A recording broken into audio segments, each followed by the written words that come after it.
देखिए हर खबर यहीं पर। सब्सक्राइब कीजिए TV9 भारतवर्ष।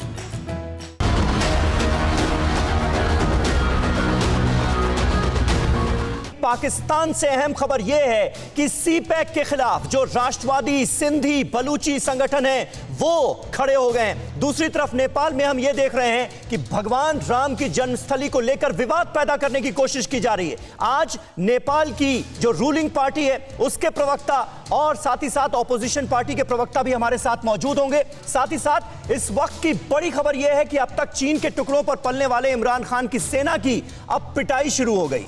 बिल्कुल नई खबर है यह पाकिस्तान से। खबर है कि चीन पाकिस्तान इकोनॉमिक कॉरिडोर में काम के दौरान चीनी सेना के अफसरों ने पाकिस्तानी सैनिकों को बुरी तरह पीटा है। उधर जिनपिंग के दूसरे चेले केपी ओली पर अभी भी ड्रैगन का भूत सवार है। केपी ओली का भगवान राम पर ज्ञान लगातार जारी है, बल्कि अब ओली जी नेपाल में राम मंदिर बनाने जा रहे हैं। इसके साथ ही चीन के अत्याचारों के खिलाफ हांगकांग भी उठ खड़ा है, क्योंकि चीनी सेना ने हांगकांग में अब आम लोगों को के साथ साथ मीडिया को कुचलने का काम भी शुरू कर दिया है। हम आपको ये सारी खबरें तफसील से आज दिखाएंगे, लेकिन सबसे पहले बात इस वक्त की सबसे बड़ी खबर की कर लेते हैं, जिसमें हर हिंदुस्तानी की दिलचस्पी होगी। आज की बड़ी खबर, चीनी सैनिकों ने पाकिस्तान के सैनिकों को बहुत पीटा है, मारा है उन्हें। चीन के टुकड़ों पर पलने वाली पाकिस्तानी सेना के जवानों की जबरदस्त पिटाई हुई। चीनी सैनिक सीपैक प्रोजेक्ट के लिए कराची आए थे, जिसके बाद वर्कर्स की पोजीशन पर झगड़ा हो गया और चीनी सैनिकों की पिटाई से पाकिस्तानी सैनिकों की हालत खराब हो गई। यह इस वक्त की बड़ी खबर है। सीपैक को लेकर देखिए झगड़ा ऐसा बढ़ा कि चीनी सैनिकों ने कर दी पाकिस्तानी सैनिकों की पिटाई।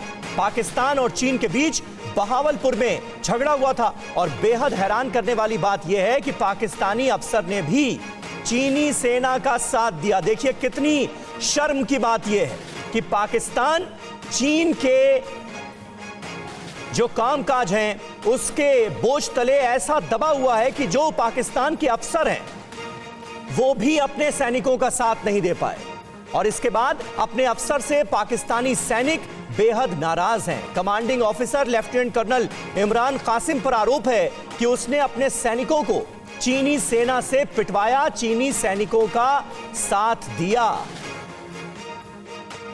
तो अपने ही जवानों को क्या पिटवा रहे हैं पाकिस्तानी अफसर? यह नौबत आ गई।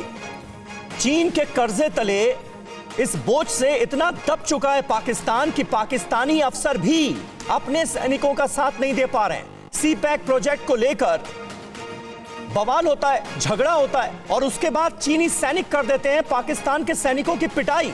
और हाल यह है कि कमांडिंग अफसर लेफ्टिनेंट कर्नल इमरान जो हैं वो चीनी सैनिकों का साथ देते हैं। पाकिस्तानी अफसर जो हैं वो भी चीनी सैनिकों का साथ देते हुए नजर आ रहे हैं। इससे आप अंदाजा लगा सकते हैं कि पाकिस्तान चीन के हाथों कितना मजबूर हो चुका है।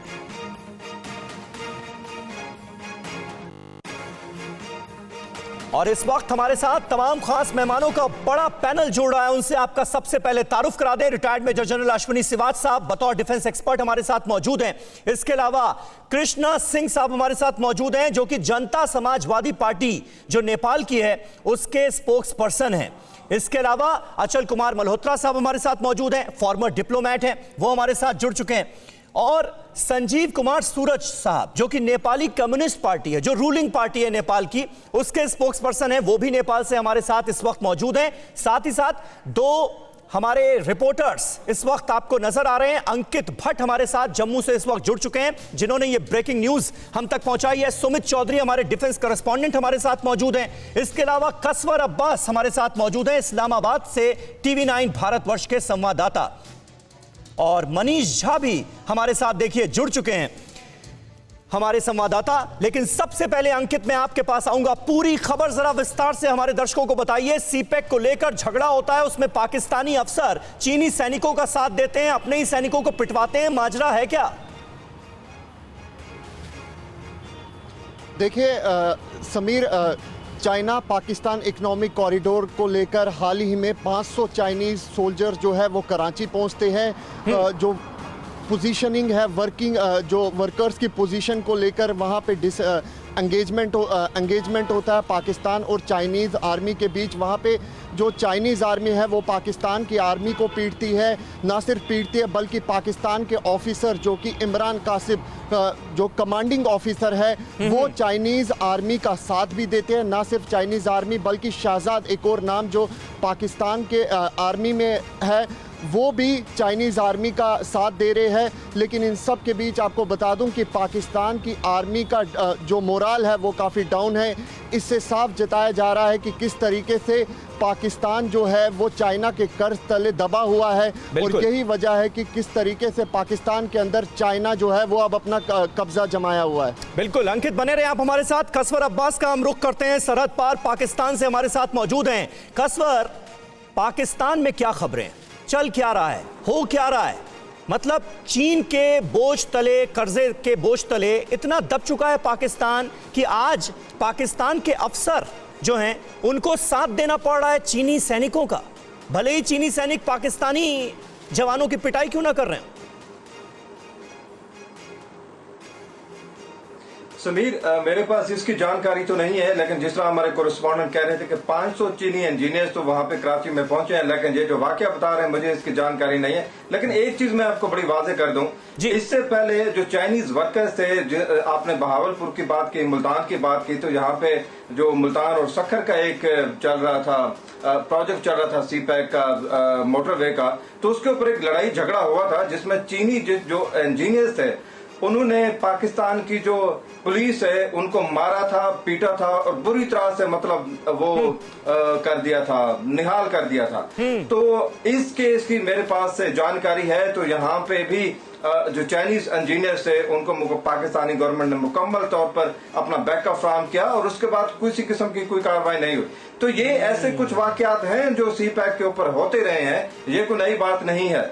और जहां तक आपके सवाल का दूसरा हिस्सा है, तो मैं आपको बता दूं कि इसमें कोई शक नहीं है कि चाइनीज जो है पाकिस्तान में मैसिव इन्वेस्टमेंट कर रहे हैं, लोन भी उसमें बहुत ज्यादा है। अभी $6.8 बिलियन का जो पाकिस्तान और चाइना की तारीख का सबसे बड़ा प्रोजेक्ट है, दोनों कर रहे हैं, वो है मेन लाइन की अपग्रेडेशन का, $6.8 बिलियन का, जिसमें 90% जो है वो चाइना की इन्वेस्टमेंट होगी। अब मेरा इसमें डाउट है, वो इन्वेस्टमेंट के ज्यादा उसमें लोन होगा, तो पाकिस्तान में चाइनीज का एक प्रेशर और दबाव तो है। बिल्कुल, इन्वेस्टमेंट से ज्यादा लोन होगा और यही तो करता आया है चीन। चीन की विस्तारवादी नीतियां जो हैं वो इसी तरह से तो आगे बढ़ी हैं। चाइना पाकिस्तान इकोनॉमिक कॉरिडोर है क्या, ये समझना देखिए अब बहुत जरूरी हो गया है। मैं यहां पर बिग वॉल के जरिए आपको समझाने की कोशिश करता हूं, क्योंकि ये खबर तफसील से तभी समझ में आ सकती है जब आप सीपैक को समझें कि सीपैक है क्या। सीपैक को समझिए, चीन पाकिस्तान इकोनॉमिक कॉरिडोर दोनों देशों का ये जॉइंट प्रोजेक्ट है और इसी प्रोजेक्ट को लेकर झगड़ा हुआ है जिसमें चीनी सैनिकों ने पिटाई कर दी है पाकिस्तानी सैनिकों की। पाक का ग्वादर बंदरगाह चीन के शिनजियांग के काशगर से जुड़ेगा। अगर ये सीपैक प्रोजेक्ट जो है ये पूरा बनकर तैयार हो जाएगा तो प्रोजेक्ट के लिए रेल और सड़क मार्ग का विस्तार किया जा रहा है और यह काम इस वक्त जोरों पर चल रहा है। चीन ने बहुत सारा पैसा इस प्रोजेक्ट में लगाया है। ग्वादर से शिनजियांग जाने वाली सड़क की लंबाई 2442 किलोमीटर है और यही वजह है कि पाकिस्तान और चीन की दोस्ती जो है वो परवान चढ़ती हुई नजर आ रही है इस प्रोजेक्ट के जरिए। सीपैक की सड़क पीओके होते हुए शिनजियांग सीमा में प्रवेश करेगी। पीओके होते हुए, जो कि हमारा हिस्सा है, जो कि पाकिस्तान ने अवैध तरीके से कब्जाया हुआ है। सीपैक से चीन में सीधे 19 मिलियन टन कच्चा तेल भेजना मुमकिन होगा। तो बहुत फायदा होगा इस प्रोजेक्ट से चीन को भी और पाकिस्तान को भी। चीन अपने फायदे के लिए ग्वादर बंदरगाह को विकसित कर रहा है और अपनी विस्तारवादी नीतियों को आगे बढ़ाता हुआ नजर आ रहा है, लेकिन पाकिस्तान कर्ज के बोझ तले ऐसा दबा हुआ है कि उसको ये बातें समझ में आ नहीं रही, या फिर समझते हुए भी इन बातों को दरकिनार किया जा रहा है। समुद्री व्यापार के लिए इसका इस्तेमाल होगा। चीन को मध्य एशिया देशों से समुद्री व्यापार के लिए सबसे छोटा मार्ग मिल जाएगा। अभी जो रास्ता तय करना पड़ता है वो काफी लंबा है, लेकिन सीपैक प्रोजेक्ट पूरा होने के बाद ये रास्ता बहुत छोटा हो जाएगा। तो बहुत फायदा है इससे चीन को भी और पाकिस्तान को भी।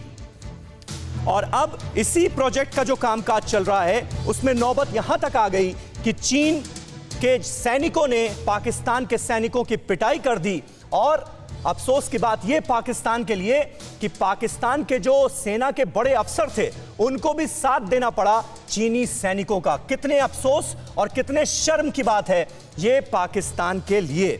हमारे साथ retired major general Ashwini Siwach sahab भी मौजूद हैं।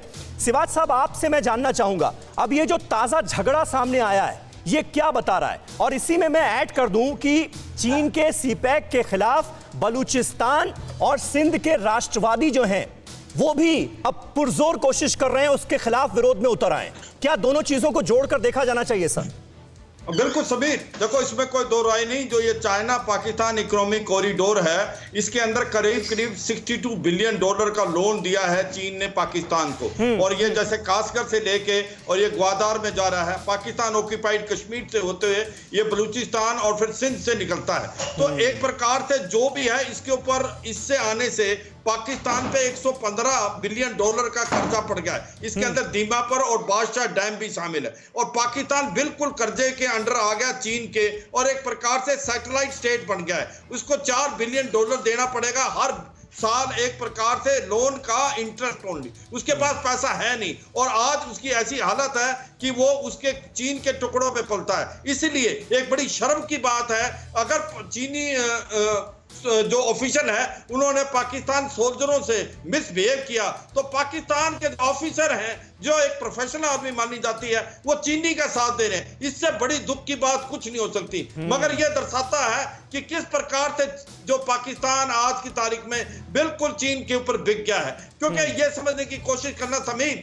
ये जो चाइना पाकिस्तान इकोनॉमिक कॉरिडोर बन रहा है इसके अंदर बस चीन को फायदा होना है, पाकिस्तान को कोई नहीं। बलूची भी, सिंधी भी सब करते हैं। दूसरी बात बड़ी इंपॉर्टेंट चीज क्या है कि जब ये जो चाइना पाकिस्तान इकोनॉमिक कॉरिडोर है इसके अंदर टेक्नीशियन, इंजीनियर और जो वर्कर्स हैं हाई क्लास के वो सारे चीनी हैं और मीनियर जॉब में और सिक्योरिटी में ही पाकिस्तान के लगे हुए हैं। तो एक बड़ी दुख की बात है आने वाले समय के अंदर जो पाकिस्तान एक प्रकार से कर्जे के बोझ में दब जाएगा, वो एक सैटेलाइट स्टेट बन जाएगी और जो कहेगा चीन वही मानेगा पाकिस्तान। वही होता हुआ नजर आ रहा है सर, वही होता हुआ नजर आ रहा है। इस्लामाबाद से जो हमारे रिपोर्टर हैं वो भी यही कह रहे हैं कि इससे पहले भी तमाम ऐसे वाकये हुए हैं जहां पर पाकिस्तान की सेना के अफसरों ने इस तरह के झगड़े की नौबत आने के बाद कहीं ना कहीं चीन का ही साथ दिया है। चीन की ही आवाज को बुलंद करता हुआ पाकिस्तान नजर आ रहा है क्योंकि कर्जे के बोझ तले दबा हुआ है, यह साफ नजर आ रहा है। वहीं एक और अहम खबर, भारत के खिलाफ पाकिस्तान चीन की नई साजिश सामने आई। पीओके में रेल लाइन बिछाने का खौफनाक प्लान सामने आया है। चीन के पैसों से पीओके में रेल चलाएगा पाकिस्तान। तो इरादे देखिए साफ जाहिर हो जाते हैं इसी से। रेल लाइन के लिए 21,000 करोड़ की मंजूरी दी गई है। दरअसल इसके जरिए भारत पर दबाव बनाना चाहते हैं पाकिस्तान और चीन दोनों मिलकर। तो ये अहम जानकारी जो है वो भी आपके सामने है। और मैं एक बार फिर बिग वॉल का रुख करना चाहूंगा क्योंकि इसे भी समझना बहुत ज्यादा जरूरी है कि आखिर चीन और पाक मिलकर हिंदुस्तान के खिलाफ ये नई चाल कौन सी चल रहे हैं ताकि हिंदुस्तान पर दबाव बनाया जा सके, क्योंकि भारत और चीन में वैसे ही इस वक्त टकराव की स्थिति है। भारत के खिलाफ चीन और पाकिस्तान की नई चाल, पीओके में रेल लाइन बिछाएगा पाकिस्तान। पाकिस्तान ऑक्युपाइड कश्मीर जो कि हिंदुस्तान का हिस्सा है निश्चित तौर पर, और पाकिस्तान ने गलत तरीके से, अवैध तरीके से कब्जाया हुआ है, वहां पर यह तैयारी है। रेल लाइन के लिए 21,000 करोड़ की मंजूरी दे दी गई है। चीन की तरफ से इसे पूरी तरह से स्पॉन्सर किया जा रहा है। चीन पाक इकोनॉमिक कॉरिडोर का हिस्सा होगी ये रेलवे लाइन भी, यानी सीपैक प्रोजेक्ट जिसका हम जिक्र कर रहे थे, ये रेलवे लाइन भी उसका हिस्सा होगी। चीन ने फ्रेंडशिप हाईवे का 118 किलोमीटर का हिस्सा खोला है। यानी इससे पता चलता है कि भारत के खिलाफ चीन किस हद तक जाने के लिए तैयार है। हाईवे पाकिस्तान के इस्लामाबाद से चीन के शिनजियांग तक बनेगा।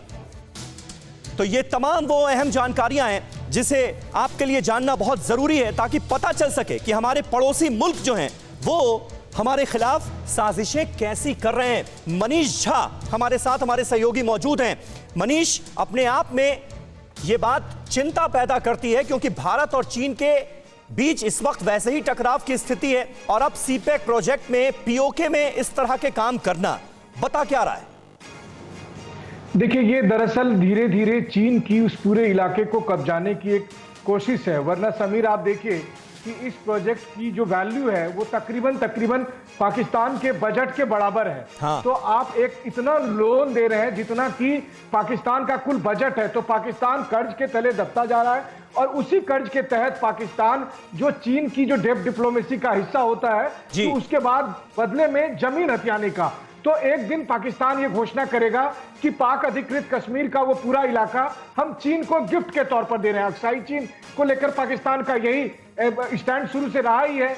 लद्दाख को लेकर आपने देखा पिछले दिनों जो मैप की घटना हुई थी, तो किस तरह से पाकिस्तान अपने उस इलाके को जो भारत का है वो चीन को दे रहा है, और ये सब प्रोजेक्ट के नाम पर हो रहा है। और अगर आप इससे उस खबर को जोड़कर देखें कि जब चीन के सैनिक पाकिस्तान के सैनिक की पिटाई करते हैं, तो बस यही है कि एक तरफ जब हमने ईस्ट इंडिया कंपनी को देखा था, तो अब सीसीपी एक कंपनी के तौर पर पाकिस्तान को कैसे हथिया रही है, उसका ये उदाहरण है। बिल्कुल। अचल कुमार मल्होत्रा साहब हमारे साथ मौजूद हैं। मल्होत्रा साहब, मैं आपसे जानना यहां पर चाहूंगा, क्योंकि अभी तो देखिए सर, बिल्कुल साफ नजर आ रहा है कि चीन जो चाह रहा है अपनी शर्तों पर पाकिस्तान से कराता हुआ नजर आ रहा है। क्या आने वाले वक्त में यह स्थिति बन सकती है कि पूरे पीओके पर विस्तारवादी चीन का कब्जा हो जाए?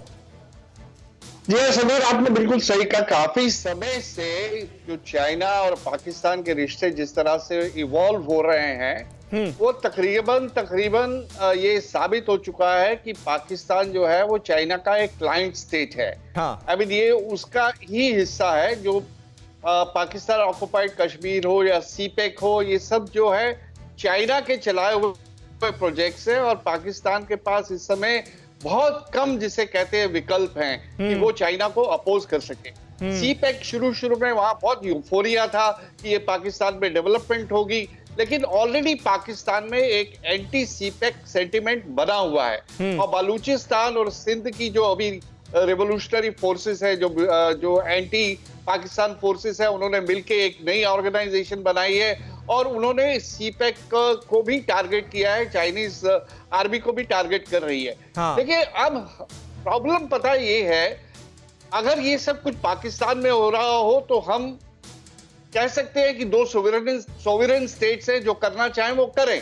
लेकिन ये वो कर रहे हैं पाकिस्तान ऑक्युपाइड कश्मीर, जो भारत का एक अभिन्न हिस्सा है।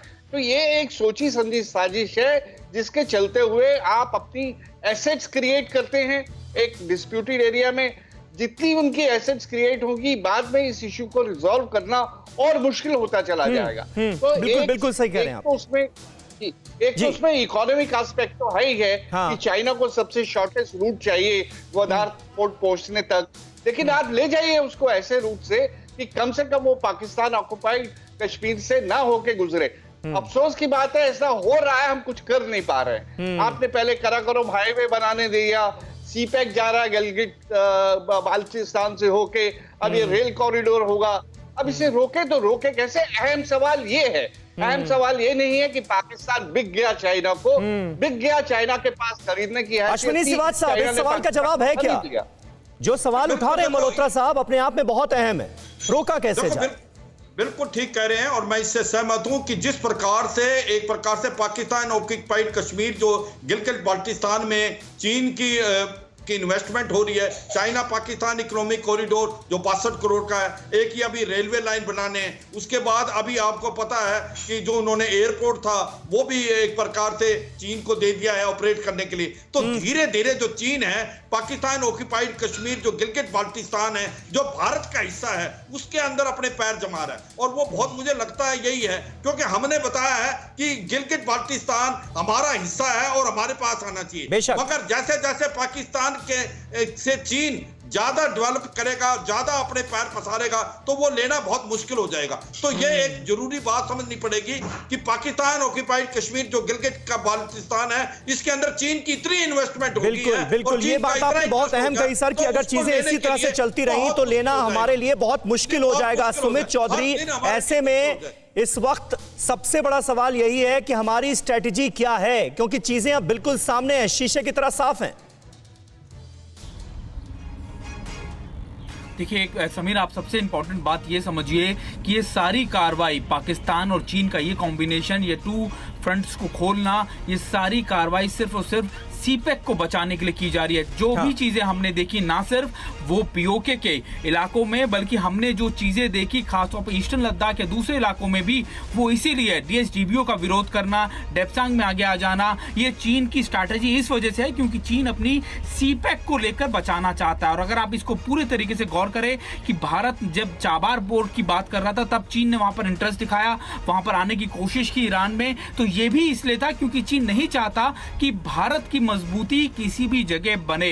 ये स्ट्रैटेजिकल पॉइंट ऑफ व्यू इसलिए इंपॉर्टेंट है क्योंकि जब हम स्काडू की बात करते हैं, तब हम दूसरी जगहों की बात करते हैं, तो पाकिस्तान का हित है कि पाकिस्तान को ना सिर्फ पैसे की एड मिल रही है बल्कि चीनी सेना की मौजूदगी उसके लिए और ज्यादा एक बूस्टअप का काम कर रही है। लेकिन दूसरी तरफ चीन उन सभी इलाकों को अब सिर्फ और सिर्फ अपने हथियाने के लिए इस्तेमाल कर रहा है। और हमने देखा कि ना सिर्फ उसके लेबर्स बल्कि उसकी इंडियन उसकी पीएलए, बिल्कुल पूरी कवायद वही है कि कैसे इन हिस्सों पर अपना कब्जा जमाया जा सके, और यही करता आया है चीन। इसी तरह से विस्तारवादी नीतियां जो हैं चीन की, वो आगे बढ़ी हैं। एक और अहम खबर हमारे पास आ रही है चीन से ही। चीन में खाद्यान्न का, अनाज का बहुत बड़ा संकट पैदा हो गया है। बाढ़ और सूखे से चीन पर बड़ा खतरा जो है वो दिख रहा है। कीड़ों की वजह से भी चीन में फसल तबाह हुई है। खाद्य संकट पर चीन में इस वक्त बैठकों का दौर जारी है। लगातार दौरे कर रहे हैं परेशान जिनपिंग ने गवर्नर्स को धमकाया है कि खाद्य उत्पादन कम हुआ तो उन्हें उनकी पोस्ट से हटा दिया जाएगा। मनीष झा हमारे साथ मौजूद हैं। मनीष, और क्या अपडेट इस खबर के बाबत? खाद्यान्न संकट, बड़ा खाद्यान्न संकट पैदा हो गया चीन में, ऐसी खबरें। जी हाँ, बिल्कुल। देखिए, और इसको लेकर लगातार चीन के राष्ट्रपति शी जिनपिंग अपने तमाम जो प्रांत के गवर्नर हैं उनके साथ बैठकें कर रहे हैं, उन्हें दिशा निर्देश दे रहे हैं, क्योंकि चीन के सामने सबसे बड़ी चुनौती यह है कि दुनिया की सबसे बड़ी आबादी वाला देश अपने लोगों को भोजन कैसे मुहैया कराएगा। एक ऐसे समय में जब चीन के खिलाफ पूरी दुनिया की मोर्चाबंदी है, वहां चीन के लिए जहां सीमा पर दुनिया के दूसरे देशों से मुकाबला करना है, वहीं अपने लोगों को खाना मुहैया करना, भोजन मुहैया करना, ये एक बड़ी चुनौती है। और इसके लिए चीन की जो कवायद है वो बेमानी अभी फिलहाल साबित हो रही है। और ऐसे में चीन को दुनिया से मदद चाहिए, लेकिन अभी दुनिया फिलहाल चीन को उसके कुकर्मों की सजा देने के लिए अपनी तैयारी कर रही है। बिल्कुल बिल्कुल, क्योंकि करतूतें ही ऐसी हैं चीन की कि ऐसे देश की मदद कौन करेगा, ये अपने आप में एक बड़ा सवाल है। बहरहाल अब हम रुख नेपाल का करेंगे, क्योंकि नेपाल से भी दो खास मेहमान हमारे साथ मौजूद हैं जिनसे मैंने आपका तारुफ कराया था। और नेपाल के कम्युनिस्ट प्रधानमंत्री केपी शर्मा ओली अपनी हरकतों से बाज नहीं आ रहे। अपने बॉस जिनपिंग के इशारे पर भारत के साथ लगातार नए विवाद खड़े कर रहे हैं। तो देखिए हमारे पड़ोसियों की हालत क्या है इस वक्त। ओली ने फिर एक बार भारत की अयोध्या को नकली कहा है और नेपाल के माडी को भगवान राम का जन्म स्थान बताया। इतना ही नहीं, ओली सरकार माडी में भव्य राम मंदिर बनवाने की तैयारी कर रही है और माडी के जनप्रतिनिधियों से मंदिर बनाने के लिए बात भी कर ली गई है। यानी नेपाल बार बार यह दावा कर रहा है कि असली अयोध्या हिंदुस्तान में नहीं बल्कि नेपाल में है। और एक हफ्ते पहले भी ओली ने भगवान श्री राम को नेपाली बता दिया था, जिसकी जमकर आलोचना भी हुई थी। सुनिए ओली का वो बयान। हमें अलिकति सांस्कृतिक हिसाबले थिचिएका छौँ तथ्यहरूमा अतिक्रमण भएको छ। हामी अहिले पनि ठानिरहेका छौँ, हामीले सीता भारतका होइन अयोध्याका देखेका। अयोध्या भनेको वीरगञ्जभन्दा अलिकति पश्चिमपट्टिको गाउँ। हाम्रोमा विवादै गर्नु पर्दैन। जनकपुर त्यहाँ, अयोध्या वीरगञ्जको पश्चिमपट्टि ठोरीमा, वाल्मीकि आश्रम।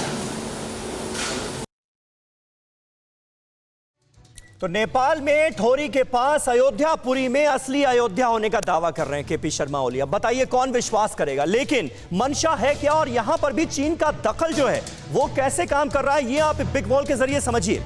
बीजिंग से फरमान आता है और केपी शर्मा ओली अंड बंड कुछ भी बोलने लगते हैं। आखिर ऐसा हो क्यों रहा है? बीजिंग से फरमान, अयोध्या पर ओली का नकली ज्ञान। नेपाल के माडी में असली अयोध्या होने का दावा कर रहे हैं केपी शर्मा ओली, जबकि पूरी दुनिया जानती है कि भगवान राम की जन्मस्थली अयोध्या है।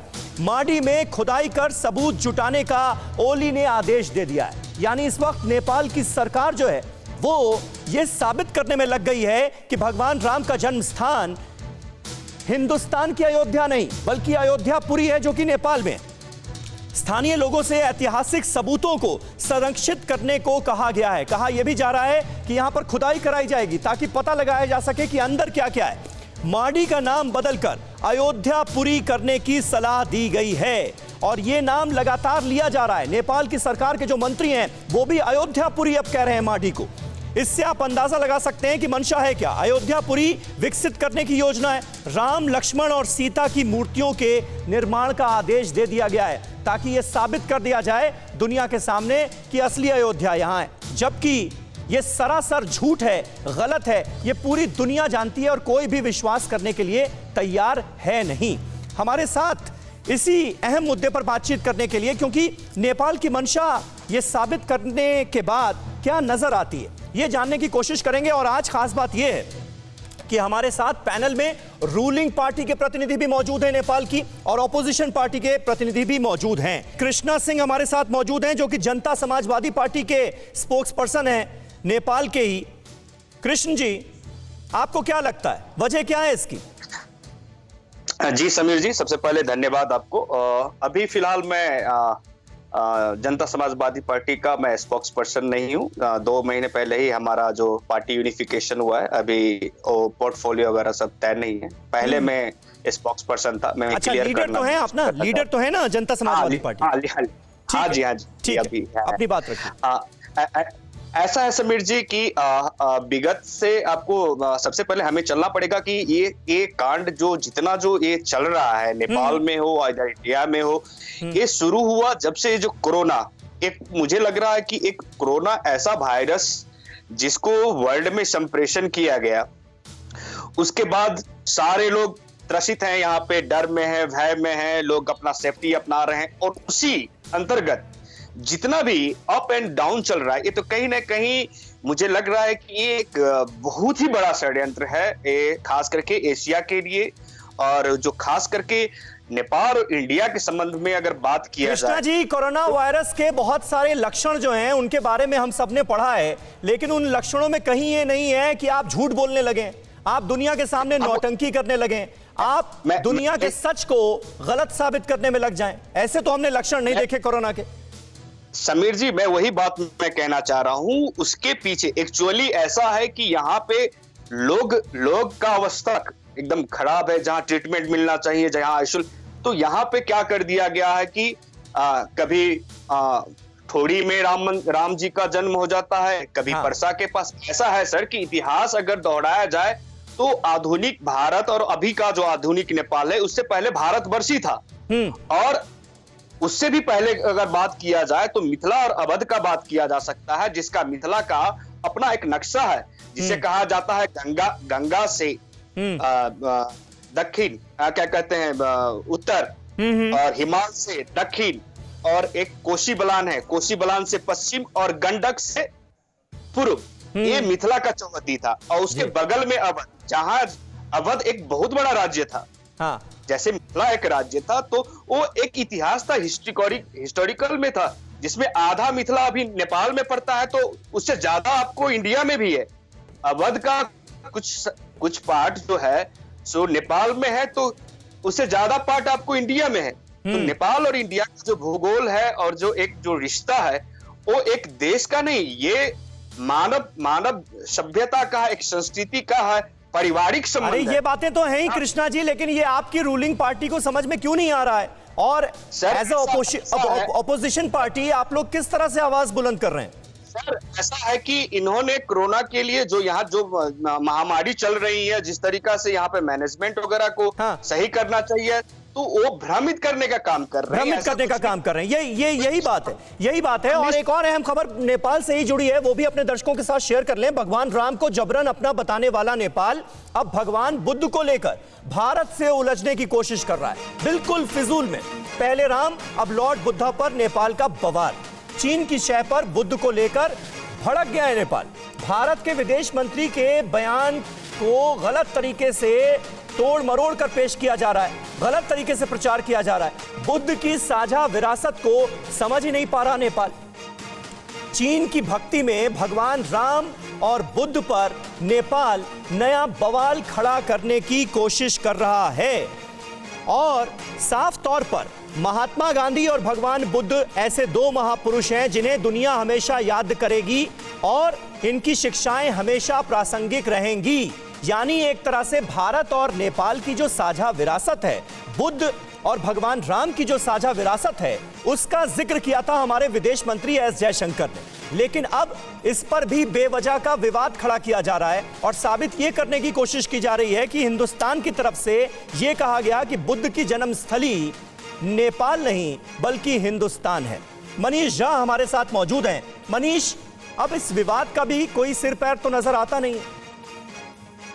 जी हाँ, बिल्कुल। देखिए, और भारतीय विदेश मंत्रालय की तरफ से भी यही बात कही गई है और पूरी दुनिया जो भगवान बुद्ध को जानती है वो सब जानते हैं कि भगवान बुद्ध का जन्म कपिलवस्तु में हुआ था जो नेपाल में है, लेकिन तब वो सिद्धार्थ थे और उसके बाद वो जब बिहार में बोध गया है तो बोधि वृक्ष के नीचे वो बुद्ध बने और उसके बाद सारनाथ में उन्होंने अपना पहला उपदेश दिया और कुशीनगर में वो महापरिनिर्वाण को प्राप्त हुए। तो बुद्ध को मानने वाले पूरी दुनिया के लोगों को बुद्ध का ये इतिहास पता है। अब ऐसी स्थिति में अगर नेपाल की सरकार, और मैं भी खास करके कहूंगा कि प्रधानमंत्री ओली और उनकी टीम के कुछ लोग अगर भगवान बुद्ध को लेकर जानबूझकर भारत के साथ उलझने की स्थिति में, तो उसकी वजह सिर्फ यही है कि वो चीन के शव पर वही कुछ करना चाहते हैं ताकि भारत और नेपाल के जन जन के बीच में एक तरह से नफरत हो और एक रिलेशनशिप को फॉर ग्रांटेड के तौर पर लिया जाए। अब यहां देखिए, भारत के विदेश मंत्री ने 2 दिन पहले जो अपना बयान दिया था, इसमें उन्होंने भारत और नेपाल के उसी साझी विरासत का जिक्र किया था जिसे स्वयं प्रधानमंत्री ने भी। बिल्कुल मनीष, इन तमाम सवालों पर बात करने के लिए लेकिन अपने दर्शकों को यहां पर बता दें कि नेपाल अपने आका जिनपिंग के इशारे पर कभी भगवान राम तो कभी बुद्ध पर दुनिया भर में गलत माहौल बना रहा है और एस जयशंकर के बयान को तोड़ मरोड़ कर पेश किया गया है, जिसका जिक्र अभी मनीष झा भी कर रहे थे। हमारा बयान साझा बौद्ध विरासत को लेकर था। बुद्ध के जन्मस्थान लुम्बिनी पर तो कोई संदेह नहीं है, वो नेपाल ही है। यह साफ तौर पर विदेश मंत्रालय की तरफ से कहा गया है, क्योंकि एस जयशंकर, विदेश मंत्री एस जयशंकर के बयान को गलत तरीके से तोड़ मरोड़ कर पेश किया जा रहा है नेपाल में और साबित यह करने की कोशिश की जा रही है कि भाई एस जयशंकर ने कह दिया कि भगवान बुद्ध का जन्म स्थल जो था वो हिंदुस्तान में था, नेपाल में नहीं था, जबकि ऐसा कोई बयान ही सामने नहीं आया। उसके बावजूद भी ये विवाद पैदा करने की कोशिश की जा रही है। Retired major general Ashwani Siwach sahab हमारे साथ मौजूद हैं। सिवाच साहब, और इन सारे बयानों से ऐसा लग रहा है कि कहीं ना कहीं चीन के बहकावे में आकर चीन जो कहलाना चाह रहा है नेपाल से, वो सारी बातें नेपाल की तरफ से कही जा रही हैं, जिससे संबंध और बिगड़े नेपाल और हिंदुस्तान के बीच। बिल्कुल ठीक बोला समीर। देखो, भारत और नेपाल के बीच में रोटी और बेटी का एक प्रकार रिलेशनशिप है। आपका कल्चरल भी है, डिप्लोमेटिक भी है, रिलीजियस भी है और मिलिट्री रिलेशन भी है। मगर अभी जो केपी शर्मा ओली है वो बिल्कुल बिक गया है चीन के ऊपर, क्योंकि उसकी अपनी स्थिति बहुत कमजोर है। उसको अपनी सीट बचाने के लिए जो वहां के एम्बेसडर है चीन की नेपाल के अंदर, जो वो कह रही है वो कर रहा है, क्योंकि पता है इसको प्रचंडा है, उसको वो एक प्रकार से थ्रेटन कर रहा है, तो एक प्रकार से अटेंशन डाइवर्ट कर रहा है। 2-3 बातें हैं समीर, मैं बताऊंगा। पहली बात तो ये कोविड-19 को वो ठीक करने के लिए बिल्कुल ना एक प्रकार के अनसक्सेसफुल है। दूसरी बात, जो स्थिति नेपाल के अंदर हो रही है पॉलिटिकल, उसके अंदर उनको मिलता है कि उनकी जो सीट एक प्रकार से हिली हुई है वो कभी भी जा सकती है। तो ये एक नया पलटा लगाया है कि अटेंशन डाइवर्ट करने का, भारत के साथ रिलेशनशिप कराने का, जो लोगों के बीच में एक तनाव पैदा हो जाए। इसको मालूम है कि 32,000 जो सैनिक हैं नेपाल के, वो हमारे गोरखा रेजिमेंट के अंदर हैं, बहुत अच्छा काम किया है। ये जो एक प्रकार से एक नई इन्होंने स्थिति पैदा की है, जिस प्रकार से एक बॉर्डर डिस्प्यूट कर दिया है काला पानी, लिपू लेक और लिम्पुजुरा में, ये सब मन घड़त है। एक प्रकार से ये दिखाने के लिए कि भारत और नेपाल के रिलेशन खराब हो रहे हैं और चीन इसको बड़ा फायदा उठाएगा। चीन बड़े इन्वेस्टमेंट करेगा नेपाल में और आने वाले टाइम में नेपाल उसी रास्ते जा रहा है जैसे पाकिस्तान गया है। बिल्कुल सही कह रहे हैं आप सर, बिल्कुल सही आप कह रहे हैं। और चीन से मोहब्बत में लगातार नेपाल जो है वो हिंदुस्तान से दूर होता जा रहा है और इसका क्या खामियाजा वो मुल्क भुगतेगा उसको खुद भी इसका अंदाजा नहीं है। हमारे साथ कसवर अब्बास भी क्योंकि मौजूद हैं। और कसवर, हम सीपैक प्रोजेक्ट का जब जिक्र कर रहे थे, क्या इस बात का बिल्कुल भी पाकिस्तान को ख्याल नहीं है कि सीपैक प्रोजेक्ट को लेकर चीन से जितना करीब पाकिस्तान जाता जा रहा है उतना ही बलूचिस्तान से दूर भी होता जा रहा है?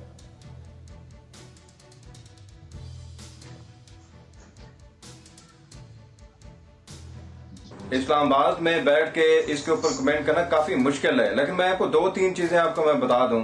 सीपैक उस वक्त पाकिस्तान में जब पूरी दुनिया यहाँ से भाग रही थी तो चाइना ने यहाँ पे इन्वेस्टमेंट की। ये पहला पॉइंट तो ये है। दूसरा पॉइंट, जो पाकिस्तान का और चाइना का बांड मजबूत हुआ है। दूसरा, बलूचिस्तान में जो भी वहां पे मामलात होते रहे तो उसका तो हल पाकिस्तान के पास एक है कि इसके पीछे रॉ मुलव्वस है या उसके पीछे इंडियन मुलव्वस है। उन्होंने वहां पे क्लेम करते हैं यहाँ पे कि उन्होंने हाजिर सर्विस जो कुलभूषण को पकड़ा हुआ है तो वो उसको यहाँ से नल एंड वाइट कर देते हैं। लेकिन एक चीज है कि यहाँ पे पाकिस्तान में कुछ आवाजें ऐसी जरूर है जो सीपैक के ऊपर क्वेश्चन रेज करती हैं। मसलन वो क्वेश्चन बड़ा वैलिड है, वो ये कि आखिर बताया जाए कि इस सीपैक में इन्वेस्टमेंट कितनी है और इसमें लोन कितना है, जिसका अभी तक आम जनता को कोई इल्म नहीं है। लेकिन आप ये देखें कि पाकिस्तान को जब भी कहीं जरूरत पड़ी है इंटरनेशनल फोरम पे तो चाइना ने उसका साथ दिया है। पाकिस्तान उसको एक बहुत ही बेहतरीन दोस्त कंसीडर करता है। तो मेरे ख्याल कि इस पॉइंट के ऊपर जब पाकिस्तान की मैशत इंतहाई डगमगा चुकी हुई है तो चाइना की इन्वेस्टमेंट तभी तो ऐसे हालात नजर आ रहे हैं कि जो चाइना चाह रहा है वो पाकिस्तान करता हुआ नजर आ रहा है। चीन की शर्तों पर हर काम किया जा रहा है पाकिस्तान। बने रहे आप हमारे साथ। ओली राज में भगवान राम और बुद्ध पर विवाद खड़ा किया जा रहा है नेपाल के अंदर। ओली और उनके चेले चीन के शब्द बोलते हुए नजर आ रहे हैं, लेकिन चीन के वायरस से निपटने में ओली की हालत खराब हो रही है। बड़ी खबर नेपाल के बीरगंज से है, जहां नेपाल पुलिस ने कोरोना मरीज के परिवार वालों को दौड़ा कर पीटा। अस्पताल में इलाज के दौरान इस शख्स ने दम तोड़ दिया। अस्पताल ने बाद में बताया कि उसे कोरोना था। इस बात पर परिवार ने सवाल किया तो नेपाल पुलिस ने पिटाई शुरू कर दी। ऐसे हालात में ओली को चाइना वायरस पर ध्यान देने की जरूरत है, लेकिन ध्यान कहां दिया जा रहा है ये आपको उनके बयानों से साफ अंदाजा हो रहा है। नेपाल की हालत क्या हो रही है, इससे बेफिक्र नजर आ रहे हैं केपी शर्मा ओली। किस तरह से कोरोना मरीज के परिवार वालों को पीटा गया और कोरोना मरीज की अस्पताल में जाकर मौत हो जाती है। ये तस्वीरें आप देखिए।